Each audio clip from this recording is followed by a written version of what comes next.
Welcome to SveNFL. What's up, y'all? It's Jonathan Rollins. Schif Misara. And we're two Americans living in Sweden talking about football. Yeah, man, it's that time. The draft is over. It's in the books. And now we are here to talk about the draft. Yeah. Wow, it's all over but the crying. Everyone out here getting their fucking hot takes in, pretending like, can I get one of my hot takes off like just right out of the gate? Oh, go for it.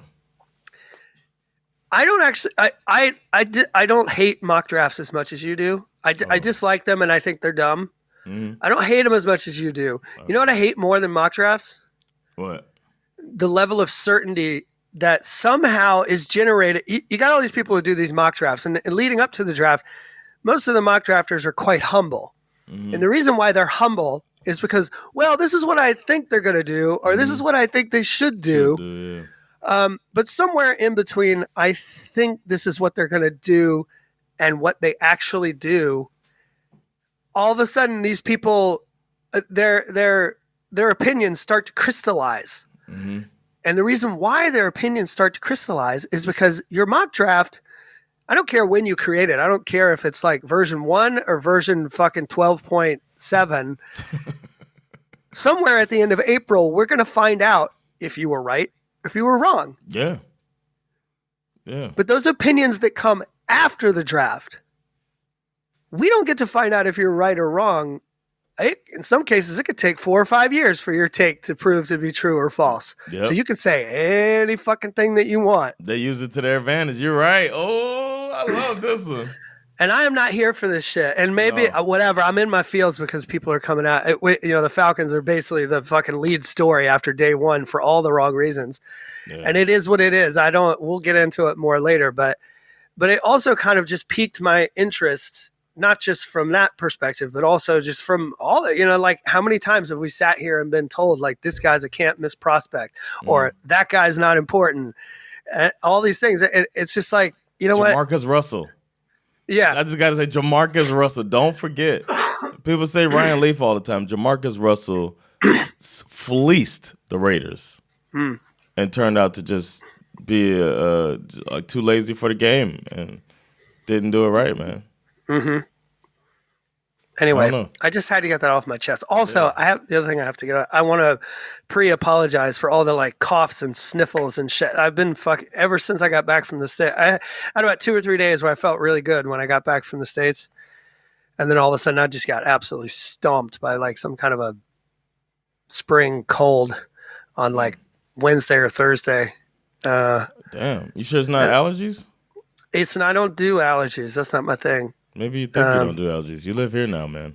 No, I'm telling you, I got any number of like just very ill-colored fluids like seeping out of my mouth and nose, and it's fun. Well, thanks for the heads up. Yeah, so appreciate that. I'm over here leaking fluids, y'all. Look at these underdeveloped Negroes. Wow. Okay. Shots fired. I love it. Oh, that's the newest one we added to the other one. Was that Cooper DeJean, the first white corner, and like there's been a lot of funny like semi-racist. Yeah. Somebody who was at Isak was he pays more attention to social media than I do. What did he drew my attention to this one tweet where somebody was like, they were comparing Cooper DeJean to Jackie Robinson. Like, oh, he finally broke the color barrier in the quarterback decision. And he said it. I think they said it as no, I don't think so. I think they said it as a joke, and it's like finally broke the color barrier. I hope he's good though. I love that, man. Yeah, I do too. That's why I like Christian McCaffrey, man. Change the narrative. Mm-hmm. Yeah. Well, let's get into it, man. The Bears did what everybody thought they were gonna do. Mm-hmm. They got Caleb Williams, and overall, they're looking like, they're gonna do the thing. It's funny. I always, the other thing that's on my radar is I always find this is true in a lot of, especially in any kind of entertainment industry. As soon as you make it to the top, that's like kind of when everybody wants to start trying to tear you down. And this guy made it to the top maybe a little too quick in college football, and then spent the year or two just having everybody trying to tear him apart. All kinds of like just goofy, uneducated, misinformed takes about what his personality is. You know, he's a fucking, he's a typical, like when he lost the game and he cried with his mom after the game, and they're saying, oh, he's such a millennial because he cried with his mom. It's like, you know, what the fuck? Oh, he paints his nails. That's weird. I don't know if I like he paints his nails before the games sometimes. You know that takes off the spin of the ball. It fucks up the spin of the ball when you have your nails painted. I mean, yeah. It's stupid, man. That man paint his nails and cry. None of that has anything to do with football. Everybody's looking to bang this guy somehow for something. And he just kind of quietly went about his business and remained. That's a good sign. Remain the number one overall draft pick. But I say this because it's like when I rewatched the draft on night one, even there was something very performative about his whole process of being picked. Like you could see, I mean, he's genuinely excited to be the number one draft pick, but they're like, wow, look at how fast he's walking up there. Like if anyone was confused about whether he actually wants to play for the Bears, he certainly doesn't look like, what? You know, I mean, it's like, they're just constantly trying to like draw meaning out of this. And it's like everything. Yeah. The guy has been hoping to be the best quarterback in America probably since he was 5 years old. And now he's just gotten confirmation of that. Yeah. Like, just let the man live his life and let him play football, and everybody can shut the fuck up and just relax, you know? So anyway, I'm excited. I think he seems pretty cool. He obviously went to a good team. The Bears, Jesus Christ.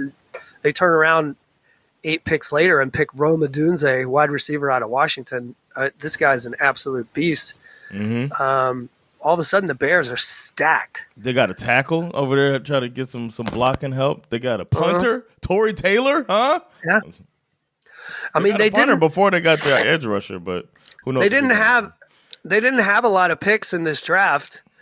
5. You know, you compare their 5 picks in the first 5 rounds to, I think the Cardinals had like 10 picks before the top 100. It's like, it's kind of crazy. But the truth is that the Bears have kind of crushed it in free agency this year too. So it's like they just didn't have as many needs, to be honest. And Brian Poles is it Ryan or Brian? Ryan Poles is doing his thing up there, man. New GM. Ryan Poles, yeah.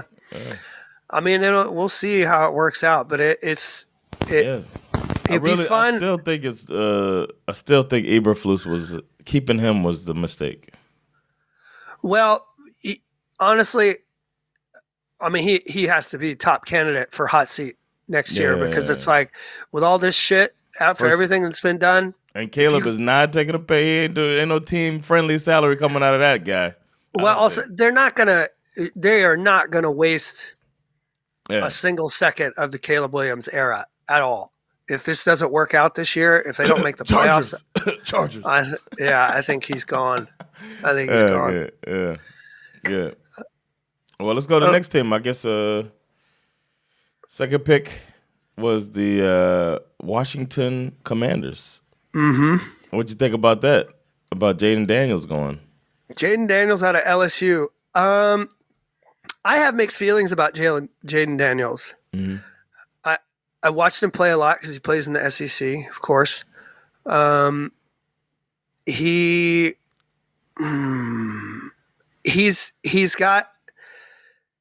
He's got some traits that remind you of Lamar Jackson.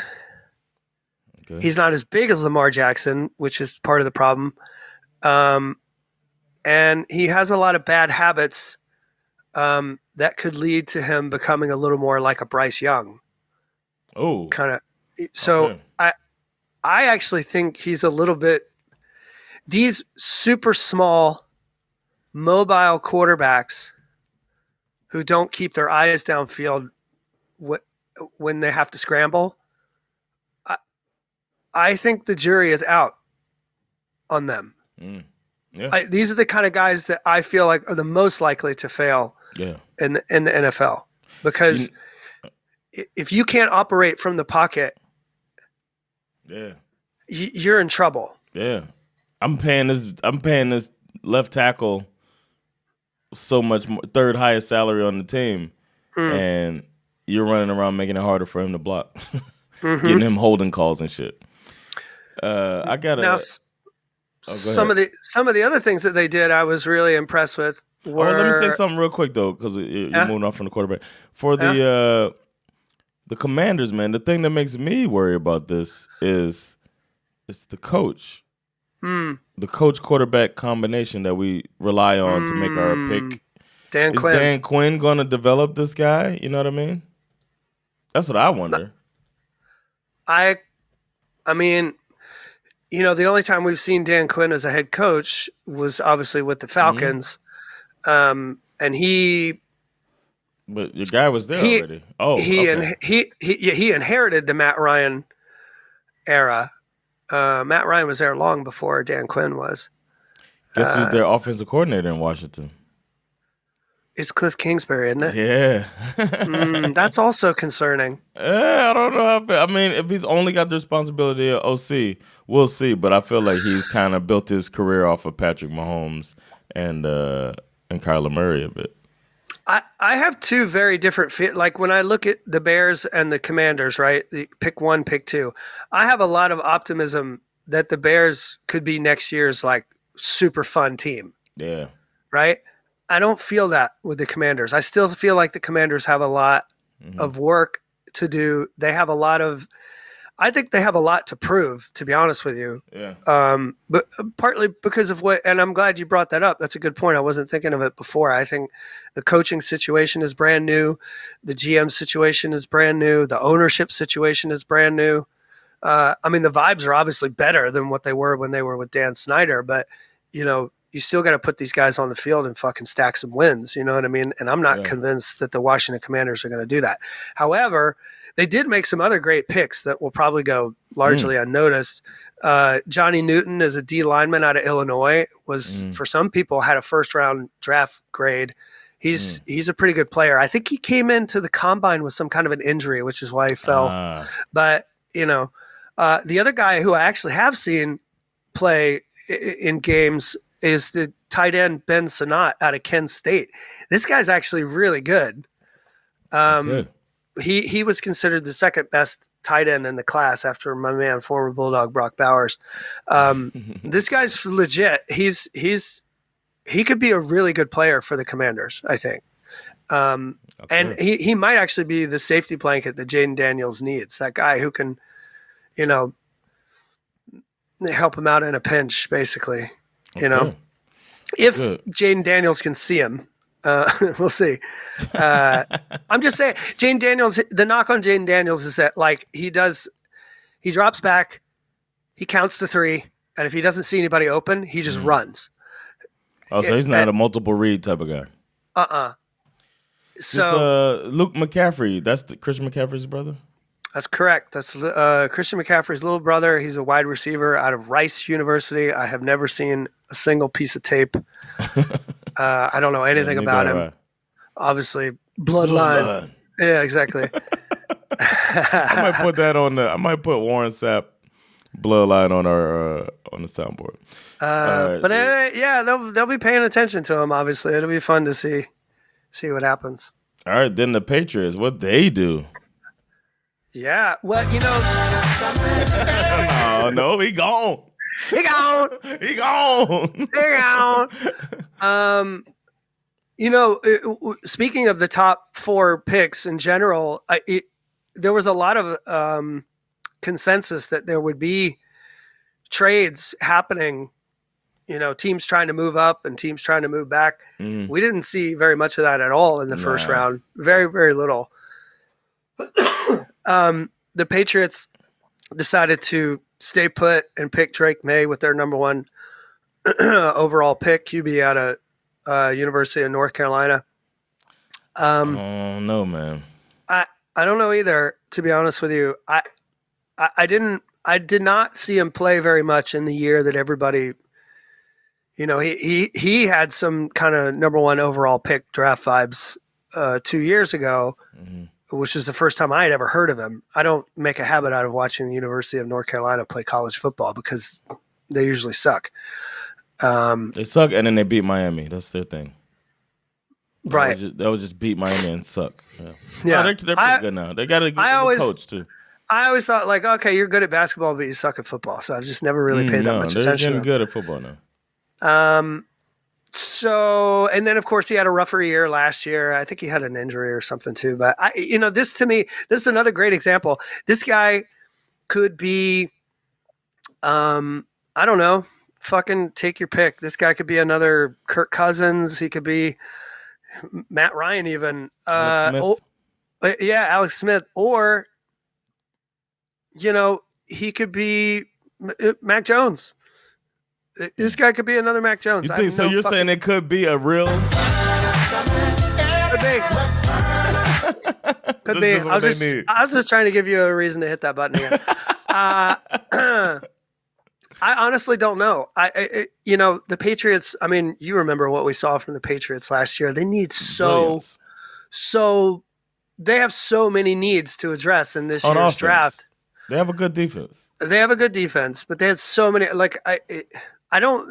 the downside about their draft this year is that I don't think they really addressed their problem at wide receiver.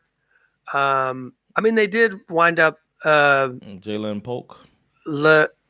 Jalen Polk, wide receiver Baker. Out of Washington. Maybe. I'm not sure.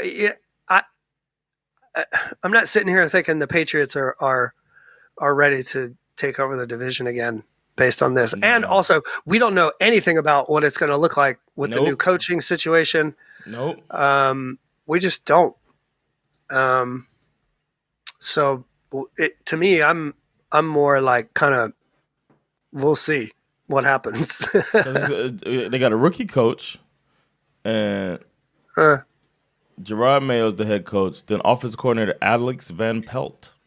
Mm-hmm. Where was he from? I don't know about him. I don't remember him. I know Ben McAdoo. I don't remember where Van Pelt is from, but that's a great name, though. And I take it he's going to call his own defense, or no? Oh, DeMarcus Covington is the DC. It's like it's a lot to figure out. It is a lot. I agree. Yeah, I would say I wish them well, but I do not. So no, you don't have to do that. It's a wait and see type of thing. I don't wish them well either. What's next? Next up, we got the Cardinals. They took the first receiver off the board, Marvin Harrison Jr., wide receiver out of Ohio State. Everybody thought this guy was going to be the first one off the board, and he was. A lot of people thought most people thought the Cardinals were the most likely candidate to trade back. But I did hear that there were rumors that there were a lot of teams trying to move up with different teams in the top 10, but I guess the deals just weren't what they were looking for. Marvin Harrison Jr., again, bloodline. His father played in the NFL. I love the comp on the Ringer was, what if Marvin Harrison had a taller son? 6'4". That's crazy, because Marvin Harrison was an immediate Hall of Famer. Yeah. I mean, honestly, the most interesting thing to talk about when it comes to the Cardinals, I mean, Marvin Harrison, well, first of all, I love that he didn't test, he didn't do the combine, didn't do the pro day. He was like, check the tape. I'm obviously the best receiver in college football. I love that he did that. Yeah. The reality is that the Cardinals are also one of those teams that have an enormous amount of need at multiple positions. Fortunately for them, they had so many fucking picks in this draft from trades that they've made in the last 2 years. Let's say they had 1, 2, 3, 4, 5, 6, 7 picks in the top 100 they had. Man, they might have turned things around, man. And then 12 picks overall throughout the entire draft. So the real question mark is, and this will be a very revealing year for the Cardinals. Mm. You have that many picks in the top 100. Yep. If you don't turn this, if you don't make a significant turnaround, then people are going to start getting fired. You know who needs to be evaluated for real, man? Like they need to kick the fucking tires on Kyler Murray, man. Like it shouldn't be a given that he's the guy. I still don't. I mean, he's fun. He can be one of the most fun players to watch in the league. But is he the one to take you to the next step? You had 10 picks in the draft. You got what you wanted, and you overperformed last year. They performed better than anybody expected. Like Jonathan Gannon got these guys going, and people believed, even though they thought he was kind of goofy at the beginning.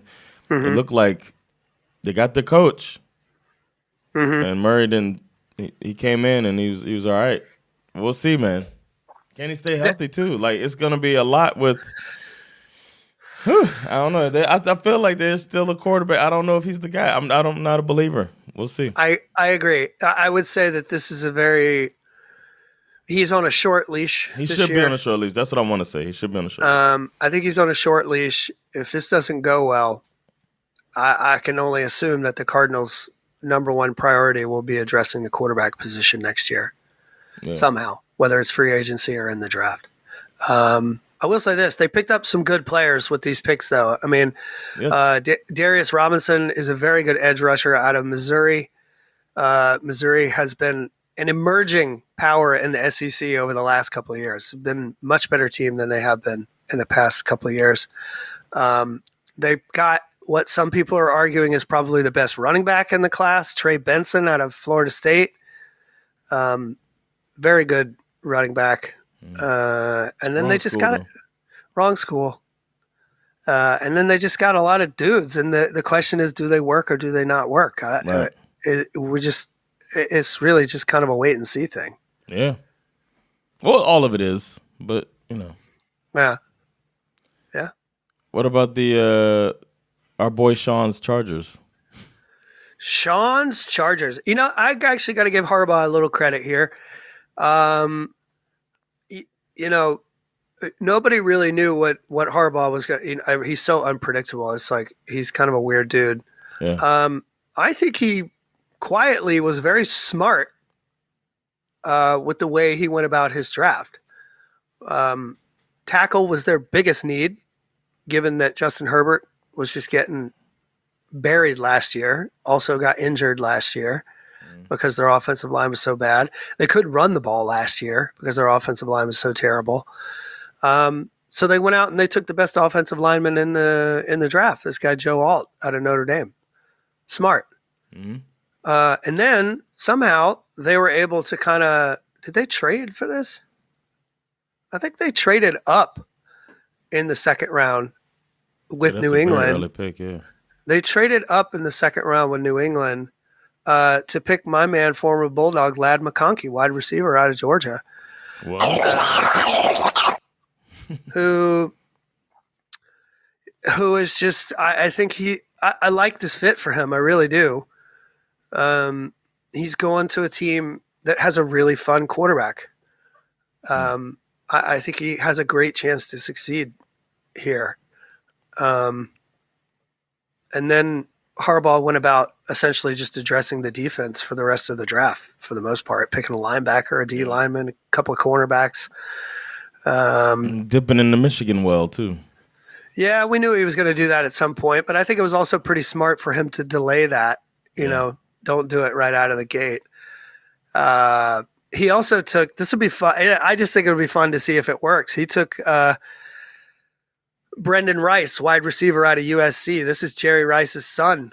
He's like, I'll show you a bloodline.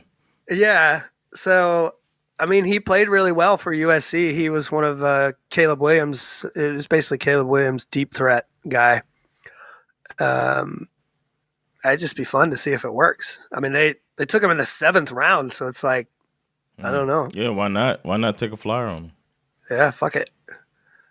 I think Harbaugh did a good job. I really do. I still think it remains to be seen if they can actually. He wants to run the ball, and I don't know. I don't really remember who they're. I mean, they obviously got rid of Eckler. Yeah. I don't know who else they have. We'll see. Yeah. Anyway. Gus Edwards and J.K. Dobbins. Yeah, Gus Edwards is not bad. Or is he still? Yeah, you're right. I remember that. Gus Edwards is not that bad. I could see him there. Hard-nosed downfield runner. I could see that. He went to the U. Yeah, he did. Then we got the who's next? The Giants. Malik Neighbors. Oh my goodness. Yeah, Malik Neighbors at a wide receiver university, LSU. Also,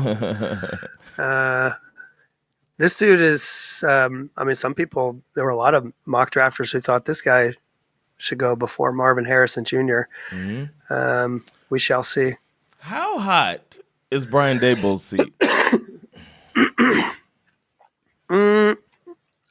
I would say Daboll's seat is pretty hot. I'm thinking it's warmer than we would have thought 2 years ago when he was coach of the year. So obviously we gave him a lot of credit for having was that his first year? Yeah, I think it was his first year. Josh Allen light. First year, he had the Giants boxing above their weight class, and we were giving him credit for that every week of the season. And then it all started to unravel. Yeah. Maybe it's not entirely his fault. Obviously, Danny Dimes gets hurt, and then they go through a succession of quarterbacks that takes them all the way down to Tommy DeVito, which was fun for us, But this is not really a long-term solution, obviously. Yeah. That's terrible. The thing that I feel qualifies as a mistake for the Giants is that they did offer Daniel Jones a contract extension. I feel like that was probably a bad idea. Mm-hmm. Yes, exactly. And the Giants were one of those teams in the draft this year that everyone assumed would want to address the quarterback position. A lot of people assumed that they would be making calls to move up to try to get one of the top three. And then once that didn't happen, I'll give them credit because we're going to get to the Falcons in a minute. They at least decided, okay, we're fine with the top three QBs, but if they're all gone, then we're just going to address other needs. We're not going to go reaching for a quarterback just because there's one out there.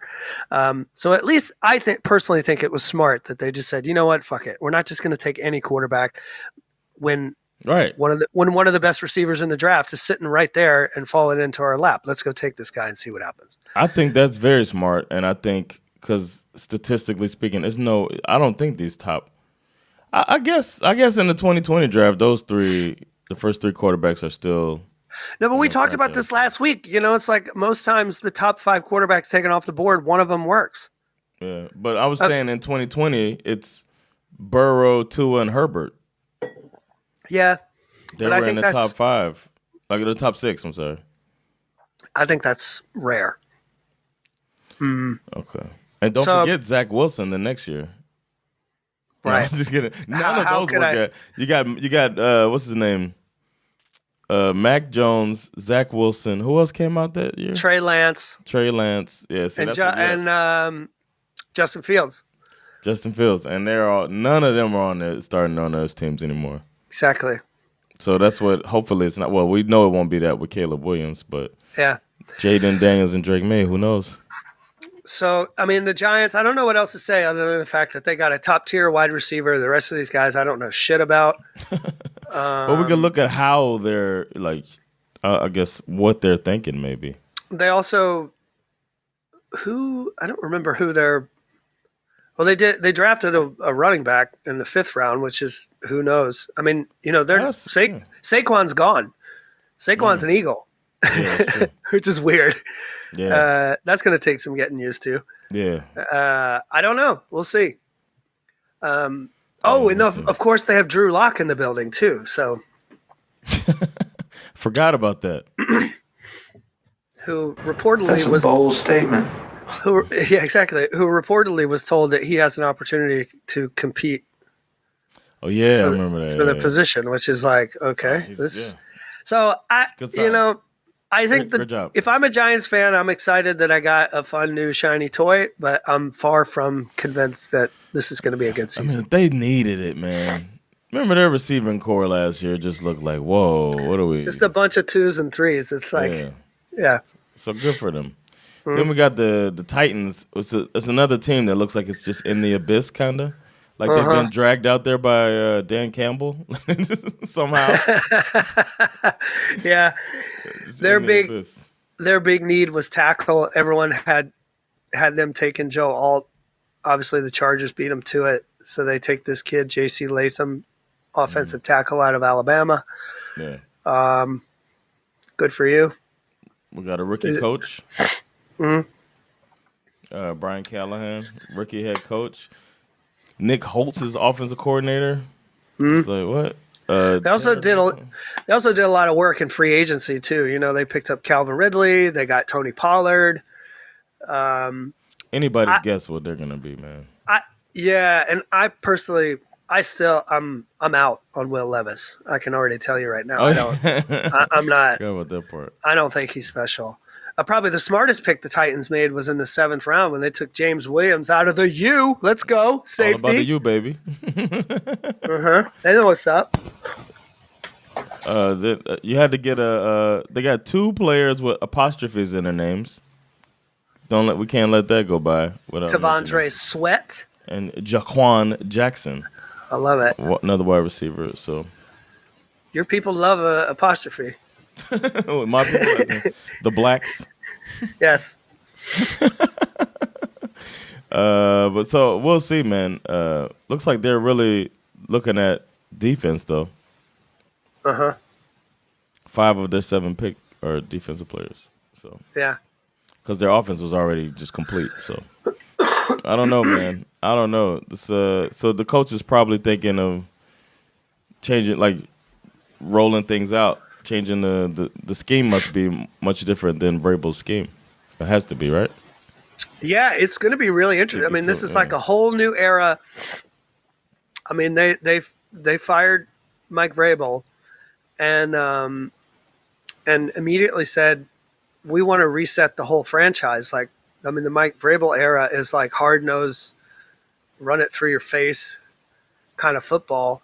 And now they've gone out and hired what's his name, the former offensive coordinator from the Bengals. They're trying to turn this team into something a little more sexy, I guess. Okay. And it's been a while since we've thought of the Tennessee Titans in that way. So they need to change their philosophy, I think, because the AFC South ain't what it used to be. Right. You're gonna have the Jacksonville Jaguars always kind of in the middle, middle of the road. But now you got a Houston Texans team that looks like they're going to be the team to beat. So they're going to have to start aiming high. Yeah. And the Colts, the Colts are going to be another one. You know, the Colts are one of those teams that's like the biggest kind of interesting question mark going into next year because it's like we only got to see Anthony Richardson for 4 games. This is essentially going to be a take 2 on his rookie season, more or less. And it's like, what if he's what if he's really good? We don't know. You know, he might be terrible. He might be amazing. So it's kind of interesting. So everything up until the Titans pick at number 7, everything went pretty much according to what people were predicting. Mm-hmm. It was pretty much like it was very predictable, the first 7. Man, we've only done 7 teams. I know. We're about to slow. Yeah. So, okay. And then the Falcons got on the clock and said, hold my beer. Watch this. And essentially created a scenario where the day after round 1, this the first thing that everybody wanted to talk about on every fucking sports show, every podcast was just like, the Falcons are not usually the first team out of everyone's mouth when, after the credits roll. But they, for whatever reason, decided to make one of the most confusing picks in recent memory, taking University of Washington quarterback Michael Penix Jr. with the 8th overall pick. A month after acquiring and paying Kirk Cousins over $100 million guaranteed. Okay. In an effort to sort of rip through this as fast as we possibly can, I have broken this down into the two schools of thought surrounding this pick. Number one is the narrative that GM Terry Fontenot is selling, right? Yeah. Which is, look, we're trying to follow the Green Bay model. If there's a quarterback you like and you're on the clock, you got to take him. Even if that means he sits for a few years. Now, what he said post-draft was absolutely bonkers. He was like, you know what? If Michael Penix doesn't play for 4 or 5 years, that's a good thing because that means we're doing well at that position. Now, what's wrong with you? I understand. This is a sick Negro. I understand the philosophy behind the Green Bay model. Problem is that it doesn't really apply here because Michael Penix is 24 years old. If he doesn't play for 4 or 5 years, he's 28, 29, pushing up on 30. That doesn't make any sense. That's such a wrong way to look at that. Like, it doesn't make any sense. It's like, don't forget where you picked him at. If you picked him 8th pick of the draft and he's not playing for 4 years, you wasted a pick in the draft. Agreed. That could have been a wide receiver. It could have been a offensive lineman. It could have been a defensive edge rusher. Like, I don't think that's the way to look at it, unless you have multiple picks that you've finagled out of some team in a trade. It's not like the Matt Ryan had you this pick. You know what I mean? Yeah. And that is essentially the second school of thought on this, which falls more under the category of what the fuck were you thinking? Yeah. Bitch. and obviously upset. You got all of these talented pass rushers who are on the board, and you haven't had a player with double-digit sacks in over 10 years. So it's like there was clearly another need that needed to be filled there. Now, there is also a third narrative that is just now starting to kind of seep out. Not a lot of people are talking about it. Okay. And it's the only thing that makes this pick make sense to me. It's the GM's son? No, that would be, that's the fourth narrative. It's basically insurance. It's a backup plan for the fact that you just signed a 36-year-old quarterback who's coming off an Achilles injury, right? You get Cousins out of free agency. The expectations are through the roof. As soon as they sign Cousins, everyone's like, holy shit, the Falcons are going to win the NFC South. But there is like no precedent for a quarterback that old coming back from this kind of an injury and playing like nothing ever happened, right? The Jets are staring down the same barrel with Rodgers. After the last few years of Mariota and Desmond Ridder, I don't actually hate this pick. I don't like it. I don't like where it happened, but I understand it. And I've even heard some people say, like, this is selfish. This is Terry Fontenot trying not to get fired. And I'm like, well, who's not trying to get fired? Everybody's trying not to get fired. Yeah, everybody's living their life trying not to get fired. And also the other thing you have to keep in mind, last year we saw a record number of backup quarterbacks play meaningful snaps. Mm-hmm. Yep. I think they even said it on the draft. I don't remember the number. It was something like, it was somewhere in the high 60s or maybe even in the 70s. Yeah, but you could also look at, I guarantee you the Dolphins wouldn't have done this because we have one of the best GMs, and he would have traded back and got some assets and then get the quarterback. Yes. And so the philosophy, I agree with that 100%. That's what they should have done. The problem is that what we're hearing from these kind of, Ian Rappaport and Schefters of the world is that there were multiple teams such as the Raiders and the Vikings, who were all trying to move up to get their hands on a quarterback, teams that were going to take a quarterback regardless of who was left on the board. I think the Raiders were probably the number one team for that. I think the Raiders were trying to go up and get Penix. Okay. And for whatever reason, there are also reports the Falcons went out and they had a private scouting day with Michael Penix in Washington. They flew out to watch this guy. And all the reports I'm seeing is that they had Michael Penix as the number 2 quarterback on the board. They thought he was that good. Well, I mean, if that's and then they got him as the 4th quarterback. If they turn out to be right, then you wasted money on Cousins. Agreed. Either way, you made a mistake. I totally agree with you. There's no way that you come out of this looking like, oh yeah, you nailed it. It looks like you're flying by the seat of your pants more than you're planning this thing out methodically. The last thing I'll say about this is that the other person who was coming to the defense of this, or this was actually before the draft, Coach Prime, Deion Sanders, drops a tweet on the night before the draft that says, I can't stand the way the mainstream media and draft experts have looked over, looked by, and looked past Michael Penix Jr. This is ridiculous. This young man had a great year and 1 average game versus the number 1 defense in college football. Somebody stand up and tell the truth, please. Is it because he's left-handed? Probably. So, honestly, I think everybody is both right and wrong in this situation. I think there's a scenario where everything plays out fine. Kirk Cousins gets hurt. Michael Penix plays well. We keep the fucking train on the tracks and we keep moving forward.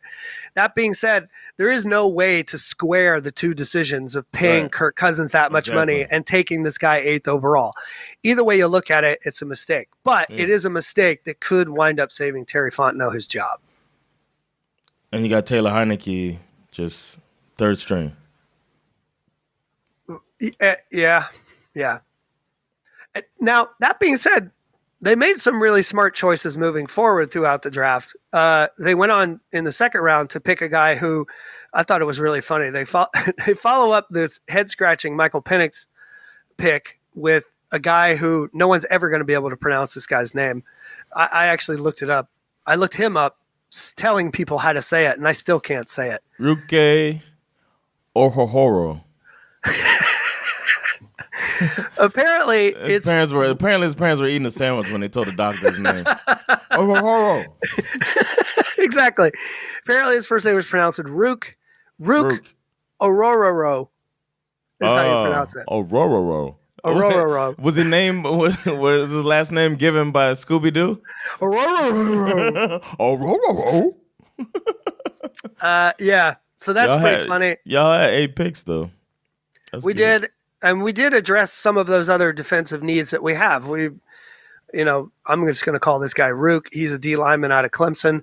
This Braylon Trice, edge out of Washington, is a great player. I watched him play this year. I don't know much about this Oregon guy that they picked, another D lineman. Well, I don't know why they picked a running back in the 6th round. We seem pretty set there. That seems like a wasted pick, but I don't know. You never know, man. Running back rooms are 3-4 players. Sure. And in the 6th round, it could have been just the highest. Hopefully, they're at the place where they were just getting best available by the 6th round. Exactly. Anyway, that's my Falcons rant. We can move on. Everybody can say what they want about that. The next one is the Bears had another pick here. Yeah, we talked about the Bears picks. Exactly. We got Roma Dunze here. Very, very smart. I love this pick. So let's move on to the Vikings. To me, this one is kind of fascinating. They take J.J. McCarthy, quarterback out of Michigan. The knock on this guy is that he's a system quarterback that played in an offense at Michigan. They moved up to get this. Yeah, they did moved up like only one spot, though. So it's kind of, They gave up 4th and 5th round picks. Uh-huh. And then got a 6th round. I think this is a smart pick by them because I think it's a smart pick because I think he's the right quarterback for this particular system, right? This is a Sean McVay. Yeah. What's the other guy? O'Donnell. Oh, Kyle Shanahan, right? Yeah, that guy. Yeah, he fits. This guy fits that kind of system to me. Yeah. And you got a quarterback who, I mean, of all the quarterbacks coming into the league, I would say he probably lands in the most like proven spot. I mean, he's going to be throwing the ball to Justin Jefferson, Jordan Addison. Mm-hmm. He's got TJ Hawkinson. Mm-hmm. I don't remember who their running back is. Doesn't really. Madison, right? Yeah, it doesn't matter. They pretty good offensive line. Yeah. And the defense kind of played lights out last year. And a very quarterback-friendly coach. Exactly. Like, that's the main thing, man. The pairing of them. Watch out for the NFC North this year. Yeah. And on top of that, gauntlet of a division. On top of that, they used their later. They had another pick in the first round. They picked at 17. They moved up with Jacksonville to pick Dallas Turner, edge rusher out of Alabama, who most people had mocked him going to the Falcons as being the first defensive player to go off the board. I mean, why would the Falcons do that? They had to. Yeah, I mean, have you seen Michael Penix throw left-handed? Or maybe call up Minnesota, get them to trade up, and get. I don't know. They were obviously ready to move up and down the board, but yeah. I think that the Vikings had a great draft. Yeah. I have a feeling. I have more faith that J.J. McCarthy will work out with the Vikings than I do that Drake May will work out with the Patriots, I guess is the way I'm trying to put it. I can see that. Yeah, he's landing in a better spot. I might be the most concerned about Drake May. I think this guy is landing in the best. He is like, to me, for the quarterback that he is, he's landed in the spot that has the most perfect fit, I think. Yeah. Mm-hmm. All right, what next team? Well, the Jets took a tackle, which I feel like they deserve a little bit of credit because a lot of people were mocking them to pick something a little more like a shiny toy. Even though we know that, I mean, the whole reason why Rodgers only played 4 snaps last year is because their offensive line was terrible. So they went and got this kid. No, because their field is terrible. That too, yeah. They went and got this offensive tackle out of Penn State. I'm not even gonna. Olumuyiwa Fashanu. Thank you. That was much better. That's my Nigerian roots, man. The other thing they got, which was, I think, if anyone listened last week, you'll remember my dark horse, one of my favorite players in the draft, was this wide receiver Malachi Corley out of Western Kentucky. I love this guy. So I'm excited to see what he looks like on the Jets. I'm a little concerned because Rodgers has like kind of a weird reputation for not wanting to throw the ball to rookies. So I don't know. We'll see. But it would be a shame if they waste his skill set. Imagine that. Right. Who else we got? They picked a quarterback. I didn't know that. Jordan Travis, quarterback out of FSU. That's interesting. Oh, yeah. Because last week, good. Obviously, he is good. He's good. So if they do have that situation with Rodgers getting injured, see, that's how you do it. Mm-hmm. That's a pretty slick one there. Mm-hmm. It's crazy that Zach Wilson. Everybody knew the season was over when Zach Wilson was was the guy. Next up, we have the Broncos. This is our next head scratcher of a pick. Yeah. Of the head scratcher awards, obviously the Falcons win that award. Broncos came in second by picking Bo Nix, quarterback from Oregon. Most people did not have a first round grade on this guy. Most people thought he would fall to the second round. Now, here's the thing. The very next pick after the Broncos is the Raiders. Everybody thought the Raiders were trying to get their hands on a quarterback. Now, if the Broncos thought the Raiders were going to take Bo Nix, I can understand why they took him. Okay. Or did the Raiders trick them into taking Bo Nix? Who knows? I think Bo Nix is ass. I've said that before. He was terrible at Auburn. And I'm here to double down. That shit is a 2-pack of ass. Yeah, and then he transfers to Oregon, and of course he beats the shit out of everybody when he's a 24-year-old senior playing against fucking 19-year-olds. Not impressed. In an air raid offense. Fuck Bo Nix. He sucks. Damn, you gave it to him, man. Shit. I think he sucks, and I also hate Fuck this that guy. because I think Sean Payton is one of these guys who's so fucking full of himself that he thinks he's some kind of fucking quarterback whisperer. You know what I mean? I just think he thinks he's going to turn this guy into the next Drew Brees. It's like, fuck you. I think, hot take, Sean Payton gets too much credit for Drew Brees. Whoa. And Saints fans know it's true. Oh, I like this, Schif. Schif came in ready to flame it up. So we can go ahead and I got the grapefruit truck ready. Yes. Okay. Now, before I get into all right. I had a lot of teams that I had a small handful of teams that I did not want to see Brock Bowers go to. And then I had a small handful where I was like, I really hope he goes there. And then he winds up landing on a team where I'm like, Yeah. I don't love it, but I don't hate it. Brock Bowers, my man, former Bulldog Brock Bowers, best tight end in the draft. Some people ranked him as the third best athlete in the entire draft on their big boards. Lands in the unlikely spot with the Las Vegas Raiders, which seems weird in a sense because they already have, they had this rookie tight end last year, Michael Mayer, who was really good. So it didn't really seem like much of a need for them. Their quarterback situation is a little iffy. Obviously, they got Gardner Minshew, and then they got Aiden O'Connell backing him up. So I guess I'm concerned. I wanted him to go somewhere kind of like where Ladd McConkey winds up with Justin Herbert. To me, that's a great fit. That's fun. Brock Bowers and Gardner Minshew. I don't know if I see it. I'm not sure. And I'm also not really sure what the Raiders are. Exactly.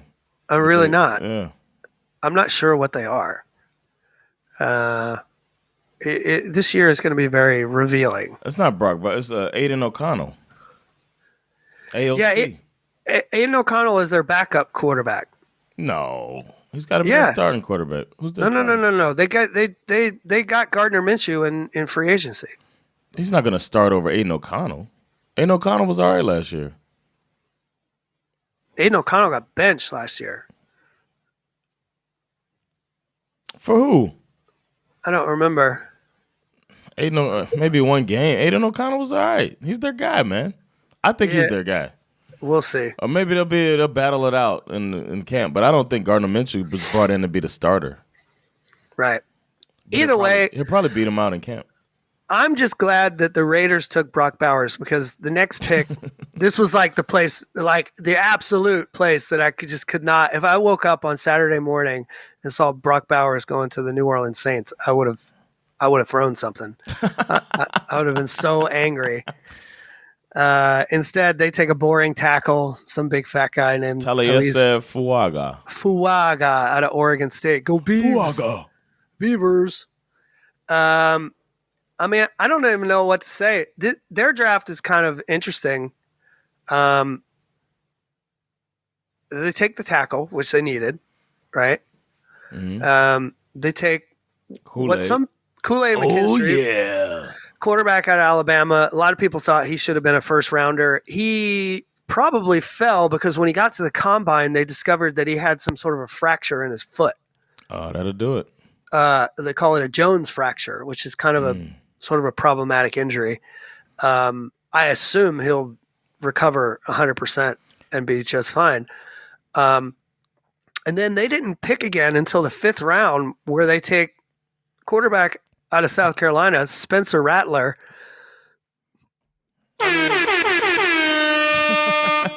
This guy has a fascinating story, which I can elaborate more on later. But, I'll just say this in short for now.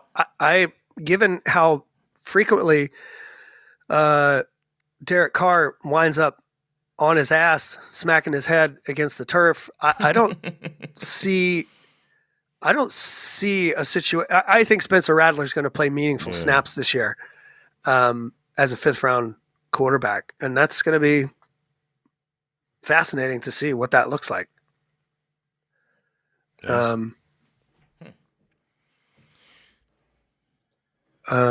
Yeah.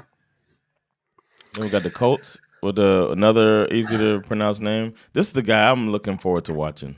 Mm-hmm. Latu. Exactly. I think the Colts had a pretty good draft, actually. This is one of the guys that everybody thought the Falcons should have taken, which is hard to argue with when you see this guy's tape. He's kind of a beast, and he's had to overcome a lot. He had to medically retire from football at one point. He's Jalen Phillips. Got a second opinion, and then balled the fuck out at UCLA. This is quite the steal, I think. Most people thought he was going to go a lot higher than this. The other one that could be a steal is their 2nd round pick, A.D. Mitchell, wide receiver out of Texas via UGA. Who we thought was going to Pittsburgh. Right. Now, the rumor on why he fell is that age-old draft trope, off-field behavioral issues. Yeah. When they're at the point of overthinking. Right. He also gets knocked for not really giving a lot of effort when the play doesn't really involve him. Oh, that's not good. Okay. Which is the same thing that, surprisingly enough, that's the same knock they had on my guy George Pickens, and these two used to play together, which is kind of funny. So we'll see. I mean, obviously he's a good receiver. I mean, the Colts could be kind of sneaky fun next year when you think about it. AFC South, man. Yeah. Ain't what it used to be. And then they beefed up on the O-line, which is smart, given they need they need Richardson to fucking chill the fuck out. Yeah. They have a ton. I'm not a believer, man. I know I'm a hater. Well, he's a Florida Gator, so there's legitimate concern there. But yeah, I like some of these picks. I do. I like the Colts picks. I think they could be fun. What do you think about the Seahawks? I think this is such a Seahawks pick. Yeah. Interior defensive lineman Byron Murphy out of Texas. That is so Seahawks. I love it. I love this for them. Yeah, they need. I think Geno, obviously 2 years ago, we were all kind of surprised by how good Geno Smith was. This past year was a little more challenging. They had trouble running the ball. They had trouble keeping Geno upright. So, of course, they needed to address that. They did that in the 3rd round. And then they sort of picked all over the place, like kind of trying to address all these different needs. Their secondary isn't that great, so they got a couple of cornerbacks. It's pretty smart. They got a new coach too. I was going to say Mike McDonald. So it's going to be interesting to see what their new philosophy is.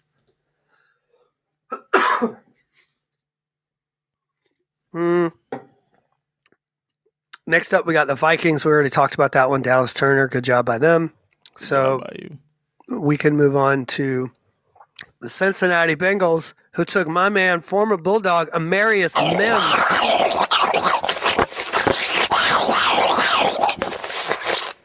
Tackle out of Georgia. Downside. Uh-oh. He only played 8 games last season. Uh-oh. The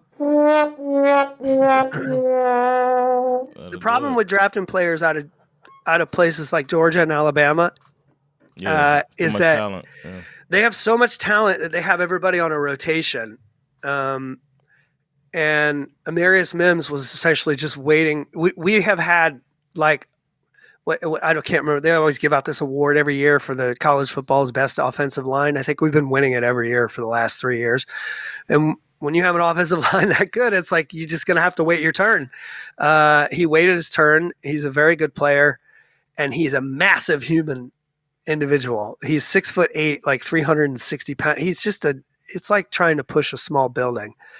And they needed this more than just about anyone, given, you lose your franchise quarterback to a wrist injury last year. You got to take care of the offense. And this has been the Bengals' problem since they got Joe Burrow. They've just had a lot of issues on their offensive line. But they went offensive tackle, then they went defensive tackle, then they went wide receiver, Jermaine Burton. Then back to defensive tackle. Man, it's like they had 10 picks in the draft, man. Mm-hmm. They addressed some offensive line issues in free agency too, so they probably felt good there. And Jermaine Burton, I think, could be a bit of a steal. And also, Jermaine Burton is probably Jermaine Burton is essentially their T. Higgins replacement because he hit a lady. He hit a lady in the head after a loss to Tennessee. Who did? Jermaine Burton? Yeah, that's why he fell. Oh, interesting. Character concerns. Mm-hmm. Well, just keep him away from women. Easy. Keep him away from the game. Because it happened at a game. Yeah. Who are these women and why are they allowed to go to football games? I didn't even know when. I hope it was like accidental. Like he didn't mean to hit her, but he like threw something. You know what I mean? Right. I hope that's what it was, and not like like it ends up being a lot. Yeah, we'll see. The Rams, huh?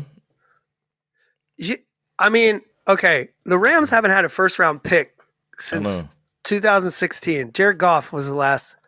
They're like, what is this? Was the last time they picked in the first round, and then they just kind of hang out. They don't move up. They don't move down. They didn't fuck them picks. They didn't fuck them picks like they normally do. And they just hung out and watched one of the best edge rushers in the entire class just fall right into their lap, Jared Verse out of Florida State. Yeah. This guy's kind of a beast. I think they have to be loving the way this fell for them. And then they went around round 2. They took another dude out of FSU, Braden Fisk, defensive lineman. Maybe they only saw like a couple games. Right. They got ACC. They watch a lot of ACC football. They got Miami, Florida State, and Clemson. I think they felt a lot of need to address their defensive line, given the fact that this is the year that Aaron Donald retires. So they feel like they need to show up there. They also got one of the best running backs in the draft, Blake Corum, running back out of Michigan. He's a little small, but he's pretty rough. And then they went and got themselves a safety out of the U, as you do. Yeah. Let's go. All about the U, baby. Yeah. I mean, look at this. The Rams shocked everybody. Everybody thought the Rams were going to be terrible last year, and they made it to the playoffs. Exactly. You know what I mean? Watch out for these guys. Yeah. You cannot take your eyes off of the Rams. And now they have an actual draft. Sean McVay, he might be that dude, man. He can't beat Shanahan for some reason, but he might be that dude. Out here taking Puka Nacua in the 5th round last year. It's like, yeah. So who's the real genius? That's all I'm saying. All right, we got to speed it up though, man. We're Let's already go. Pittsburgh Steelers took a tackle. Good for you. A lot of people are celebrating the Steelers as one of the winners of the draft. They just addressed a lot of issues, obviously. But it doesn't really matter. The problem is they still have this weird issue that their 2 quarterbacks are Russell Wilson and Justin Fields. Yeah. I mean, this is just like great. You won the draft. There should be a warning sign to a lot of these teams that picked 6 quarterbacks before the 15th pick or whatever it was. That like this is what could happen. You could have 2 question marks on your roster and not the guy that you drafted 2 years later. Just throwing it out there. This team should have thought about that before. Whatever. They're doing the right thing by building. They're building the team that they need to have, and whether or not they figure out the quarterback situation is is kind of a coin flip. How do you feel about your Dolphins picking Chop Robinson, edge rusher out of Penn State? What do you think? It makes sense. It's almost like what you guys did, except for this one made a little bit more sense, where you have a guy coming off of an injury and just thinking ahead. It feels like our GM thinks ahead, and it's like we know we got to get to the quarterback. We got the secondary that's good, so let's come off the edge and get pressure. So yeah, I like it. I liked our draft. I liked Miami's draft. My favorite pick that you had. Now, obviously, we all know that Miami is known for being an extremely fast football team. Mm-hmm. So in the fourth round, you double down and you take running back out of Tennessee, Jalen Wright, who runs like 50 miles an hour once he gets the ball. Yeah. I mean, I love that this is like, fuck you. That's our identity. Little man runs fast. Let's go. It seems like that. And then we get another edge rusher, and it's like, I'm interested to see Malik Washington. See what. Mm-hmm. And you drafted, I believe that's Muhammad Kamara. I think is that Alvin Kamara's little brother? Oh, is he? I don't know. It might be. Oh, cool. Interesting. I like that. Yeah, next we got the Eagles, who apparently win the draft every year.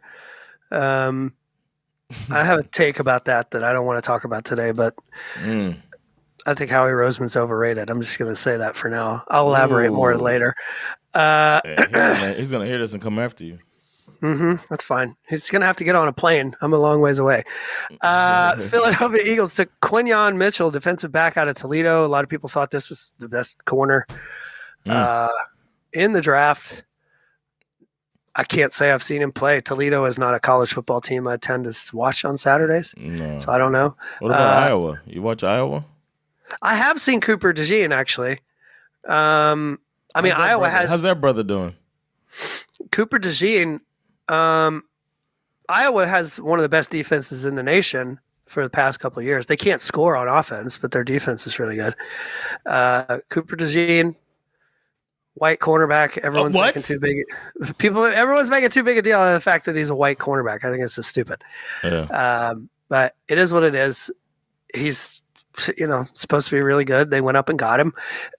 I'll give Howie Roseman some credit here. Their secondary was terrible last year. A big reason why their late season collapse took place. Yeah. So for him to go cornerback right out of the gate, very, very smart. And having 9 picks, he's doing something right. Uh-huh. Yeah.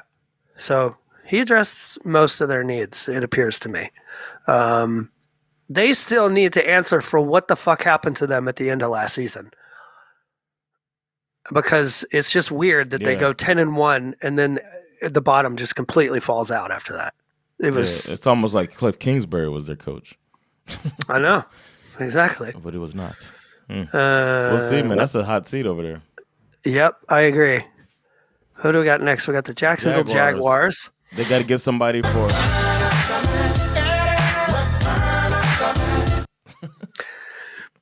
This is a great pick. Brian Thomas Jr., wide receiver out of LSU. They lost Calvin Ridley to free agency. This is exactly what they needed. The other problem that they need to address is their defense, because it's like, they're one of those teams that, like, for them to win consistent football games, they need to score a lot of points, and they need to get better on defense if they really want to. They were supposed to win that division easy last year, and they let it slip. Yep. Houston came out of nowhere, but they had 3. They took 3 players from LSU. Yeah. Yeah, they took a D lineman and a safety. They went LSU with their first 3 picks. Wow. No, LSU, Florida, right? Oh, Florida. Yeah, sorry, I didn't see that. I mixed that up. Yeah, they took the other LSU guy in the 4th round. Yeah. We'll see. I don't know a lot about these guys. Yeah, nor do I. Detroit. Shout out to Detroit for hosting the draft. Yeah. And breaking the attendance record for the draft. Over 770 775 people. By over 775? 775,000 people. Oh, 1,000. What? That's almost 1 million people. Yeah. You mean 75,000? No, I don't. 775,000? Over the course of the 3 days, they added up the attendance of people, and it was like damn near 1 million people showed up to the draft. Wow. It's crazy. Shout out to Detroit. Yeah, they put on a party. Shout out to Spice Adams, too. He came out, and he called out for the 49ers. Former player, now like, I guess, Instagram comedian. Detroit, what'd you think about them? Detroit did exactly what they needed to do. They did not make a lot of sexy, goofy picks. They just addressed all of the problems that they had last year, taking DBs with their first 2 picks, reinforced their offensive line with their 3rd pick, and then went back to the secondary and took a safety with their 4th pick. They're just the fact that they kind of focused on their porous pass defense from last year. This is the thing that kept them from going to the Super Bowl. Yeah. The fact that you could fucking carve them up. That if you figured out what they were doing, you could carve them up. And this is what they needed. Terrion Arnold, cornerback out of Alabama. This fucking rake straw guy out of Missouri. Missouri has been, I've said it before, an ascending defense in the SEC. Very good football team. It's one thing that stands out to me is they took a guy from the University of British Columbia in Vancouver. That is a little interesting. A tackle. I'm rooting for that guy just because he's from Canada. Because you love Canadians. Oh, I did quite the opposite. But I think it's cool that somebody comes from outside of the U.S. I think it helps with the globalization of football. That's true. Green Bay. Yeah, Green Bay Packers did what the Green Bay Packers do. They took an offensive tackle. They're not getting weapons for the quarterback? They don't care? Not really. I don't think they really got any weapons at all. They got a running back in the 3rd round, but they just focused on needs again. Look at Green Bay. Look at you. That's what happens when you don't have a GM trying to keep his job, huh? Exactly. That's a fair point. You're not answering to an owner. It's a fair point. My favorite pick is obviously my man, former Bulldog, Javon Bullard, safety out of Georgia. Yeah, excited. They like picking Georgia players. Maybe it's because they have the same logo. Not sure. Makes it easy. Easy transition. Very easy transition. I mean, I think they have a dog at each level of the defense. I think they got one on the D line. They've got a linebacker. They've got a corner, and now they have a safety. So they've got one. I'm getting a news flash here that the dogs actually have dogs in them. Yes, that is true. They have actual dogs inside of them. Oh my gosh, this just in. And then we got the Bucks, man. They're just trucking along. Got a little tackle. There you go. Help out Baker. I honestly don't know. They also took a dog, Tyreek Smith, or Tyke Smith, rather. I don't know what to make of their situation. And now, okay, so the good part is that they kept Mike, what's his name? Mike Williams, right? Mike Williams? No. They got Mike Evans. Mike Evans, sorry. They kept Mike Evans when they thought they were going to lose him to free agency. They still have problems running the ball, I think, which I guess is why they took. They put tackle on there, but he's a center. Yeah. I'm not. Yeah, we'll see. I don't know how much they really improve with this draft, but I mean, filling out the roster is filling out the roster.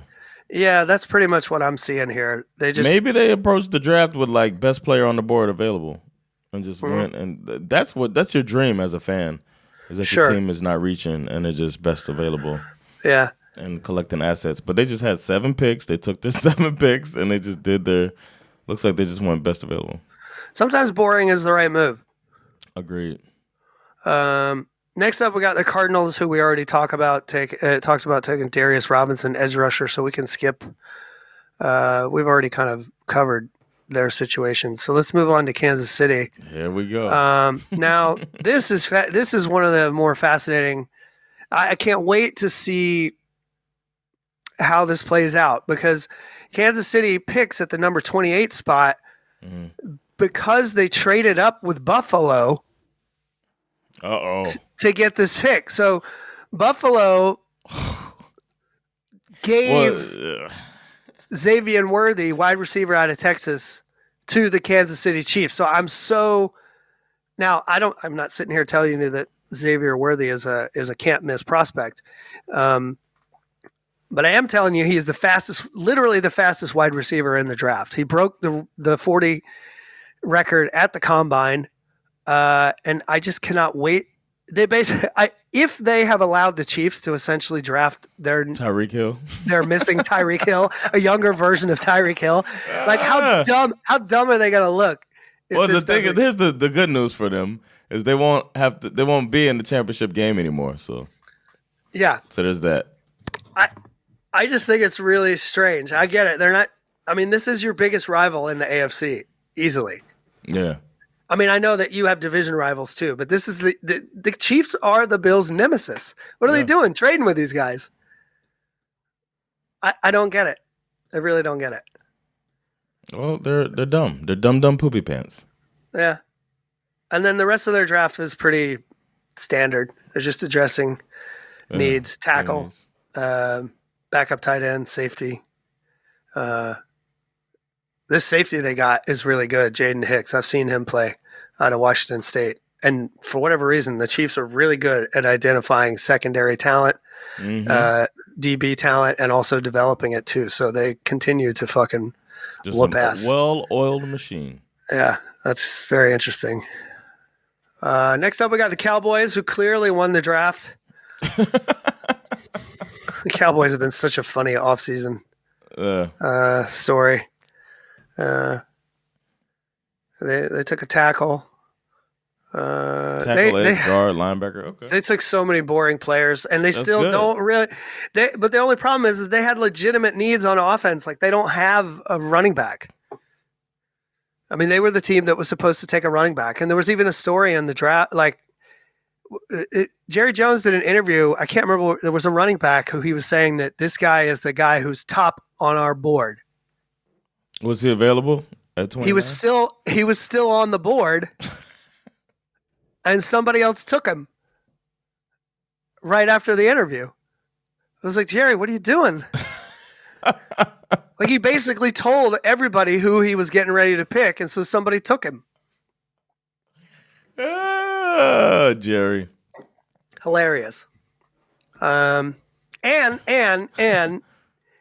when the draft was over, they asked him about it, and he said, "Well, we're actually we're looking to reunite with Zeke Elliott. They're bringing Zeke back. That? So now Zeke is gonna raise his price. Bringing Zeke Just back. Shut up, Jerry. They need to put him away. Put him in the back room, man. Give him a hamburger. Put him in a breakfast sandwich. This is another major hot seat year. Big time hot seat candidate right here. I don't necessarily think the Cowboys got better. They certainly didn't get better in free agency, and whether they got better in the draft is a fucking coin flip. Yeah, we'll see. Next up, we got the Ravens. Yeah, I never worry about them. Never worry, especially when they're out here taking a DB. What are we talking about? These guys are fucking. That's exactly what they need. Go get you a skinny, fast defensive back, and then follow it up with the trenches. Yeah. You know, Roger Rosengarten. This guy was born to be an offensive tackle. Yeah, Roger Rosengarten. Yeah, Roger Rosengarten. You have to say it like a movie preview every time. Roger Rosengarten. Exactly. They made a lot of good picks. You know, they had a lot of picks, really. Yeah, 9 picks. I love that they're just like, yeah, we'll take a wide receiver in the 4th round. Yeah. We might never throw it to him. So Ravens. That's so Ravens. Then we got the 49ers with the best coach in the league, so you know he's going to be good. They need a defensive coordinator, though. Okay, I have a prediction about Ricky Pearsall. Okay. Who's that player? Isn't it Jadeveon Clowney? you always kind of knock him. He got drafted so high because of that one hit. No. He got multiple contracts because of that one hit. Yeah. Yeah. Ricky Pearsall made a catch in college football last year that defies logic. Where he has to look back, he jumps up with one hand. Oh, yeah. Grabs it in midair, and immediately gets popped by two players at the same time and still manages to pull the ball down. Why the San Francisco 49ers, with all of the other wide receiver talent that was sitting on the board at the time, went out and picked Ricky Pearsall in the first round when there were a ton of reports that the 49ers were trying to move up the board and trying to offer up Ayuk and Debo as bait. Okay. That was just a report. Yeah. Okay. No, I'm not saying that I'm saying that maybe I should say it like they were offering Ayuk and or Debo. I don't think they were trying to get rid of both of them. Right. I don't think they were trying to get rid of both of them. But this was not what the 49ers needed in the first round. Unless they just are almost certain they're going to lose Ayuk at some point. So I would keep an eye out for that. Like, that might not be over. Is Brandon Staley back in? He's in San Francisco now, right? Yeah. Yeah. He's like working with, he's not the defensive coordinator, but he's working with the defense. Yeah. The coordinator's Sorensen. Okay. Yeah. Okay. We'll see. I don't know. I mean, I guess I can't blame Kyle Shanahan for that. He's not the GM, but but you'd love to. but it's probably his fault. Probably somehow. And last but not least, with the 32 overall pick, we have the most competent franchise in the league, the Carolina Panthers.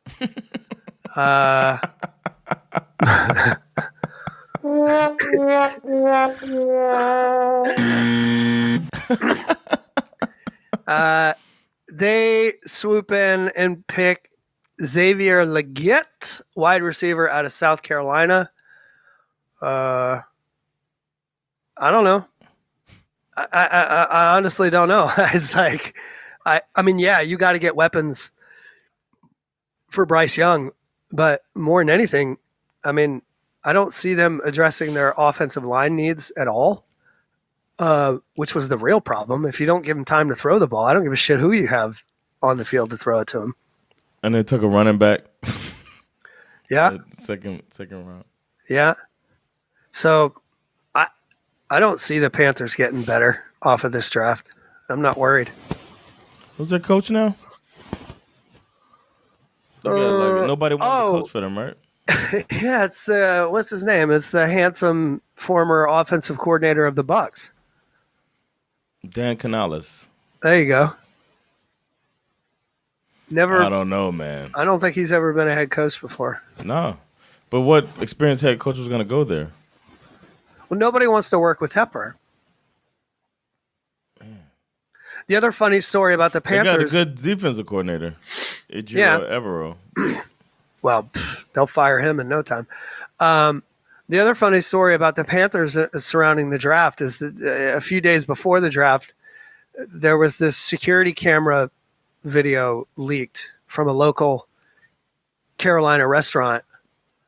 The owner of the restaurant had put a sign out front that said, "David Tepper, please let the GM do his job and make the picks." David Tepper showed up to the restaurant. Yeah. David Tepper showed up at the restaurant, and you can see this video where he walks in. You can't really make out what he's saying. He's going to buy the place? He walks in. Yeah. He walks in and he talks to the guy behind the host stand. And as he's talking to him, he reaches out and takes the guy's hat off, like almost like a fucking power move of like, no, you need to take your hat off if we're going to have a conversation kind of vibe. Oh, shit. Takes the dude's hat off and sets it down on the table there. And everyone's like, what the fuck is this guy doing? Crazy. What's wrong with this dude, man? Billionaires, man. I don't know, man. Well, that was the draft. I'm glad they were at the bottom because they're gonna be at the bottom of the league probably until he gets bored and moves on probably or steps away, man. For real, let them do their job. The only other team we didn't really address was the Bills because they traded their way out of the first round and then they took Keon Coleman with the first pick, a wide receiver out of FSU. Just another reason. Receiver? Do they need a receiver in Buffalo? Apparently, yeah. It's just another reason for you to hate them. They go out and you already hate the Bills. They take a wide receiver, and he's from FSU. So that's that's a perfect pick for you. I don't know. I'd be legitimately worried about the Bills this year. I think we've talked about this before. I think their window has slammed shut. Mm-hmm. I think they blew it, and I'm not convinced they're going to win that division this year. So. I don't think they're going to win division. The division is, it looks like it's Miami's to lose. Wouldn't be surprised if they lose. We'll find a way. Come on. We'll find a way to lose.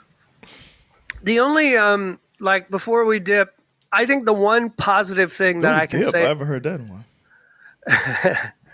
I'm getting hip. Too late, obviously. I'm bringing some stuff back.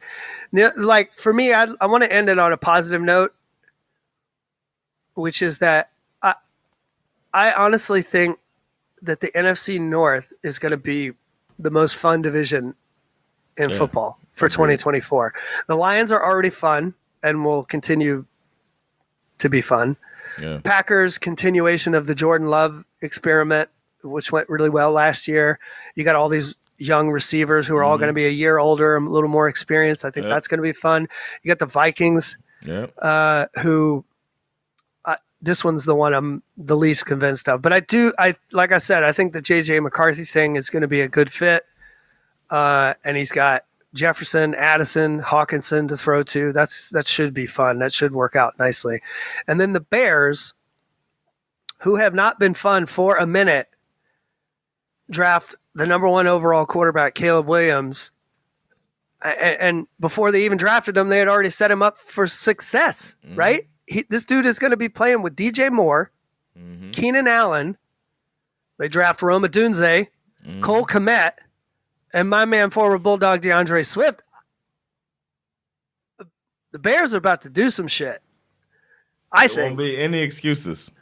No, there will be no excuses. I think at worst, they have to make the playoffs. Yeah, they'll make the playoffs. NFC, I mean, I don't.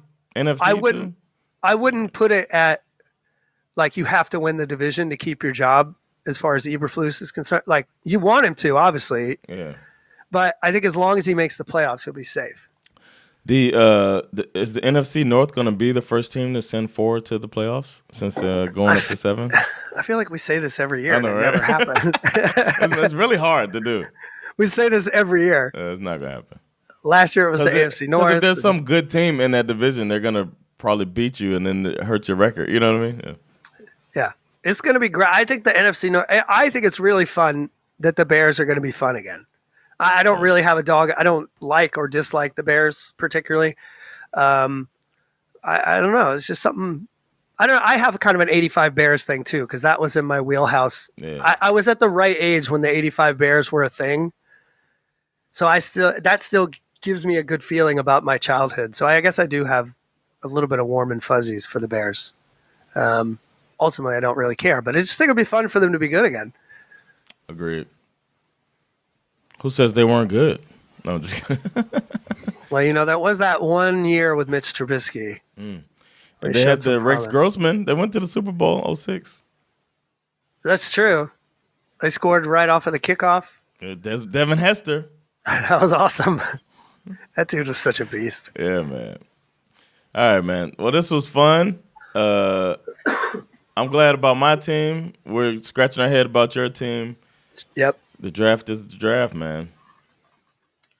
Next up, we got the schedule release. Will be sometime. They never say exactly when it is, but it'll be sometime in May. I'm gonna find some interactive thing so we can actually get some records, man. What do you mean? So that we can like pick wins and losses for each team and all that stuff. Oh, I like that. They got some interactive stuff out there. Yeah. Find it. And that's sort of the next big thing. And then the league will go pretty quiet after that. Yeah. We'll talk about the schedule. So I'm sure the majority of the news after the schedule comes out will just be dudes getting arrested for shit. And we will definitely talk about that. Yeah. Tank Dell got shot last night. Did you hear that? No, I did not hear about that. He was at a club and there was a shooting and he got hit by a stray bullet. Oh, okay. Damn. He's okay though. It was a minor injury, but still, it's like, what the fuck? Yeah, man. People need. Man, it's almost like they need to get control of guns in America. Stay home. What you doing at the club? Yeah, man. If I'm 23 years old, millionaire, I'm going to the motherfucking club. If I'm a 23-year-old millionaire, I'm having parties at my house. Like, come on. You don't want people Y'all at come your over house, here. man. Yeah, you know what? You buy a second house that's just a party house. I'm leaving here with something.